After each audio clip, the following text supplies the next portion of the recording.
सध्या थंडी खूप वाढली आहे. जशी आपल्याला थंडी वाजते, तशी यालासुद्धा थंडी वाजत होती आणि मस्त उन्हात असा आराम घेत होता. तो सन बाथ घेत होता आणि त्यानंतर मी वरती आले होते टाकी भरण्यासाठी. तर माझ्या मागे-मागे वरती आला होता.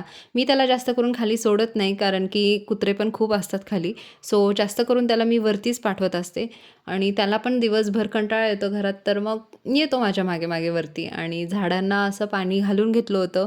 म्हटलं आता झाडांना पाणी घातलंच आहे, तर तसंच आपण सडा पण मारून घेऊयात. कसं मग जरा स्वच्छ वाटतं आणि तिथे निवांत बसता पण येतं. संध्याकाळच्या वेळी आम्ही मस्त शेकोटी करतो आणि इतका छान सनसेट होता संध्याकाळच्या वेळी. मस्त लिओसुद्धा बसला होता तिथे आणि मग खाली आले मी आणि त्यानंतर केल्या कोथिंबीरच्या वड्या आणि मसाला वांगं केलं होतं आणि त्याचबरोबर चपाती आणि राईससुद्धा केला होता.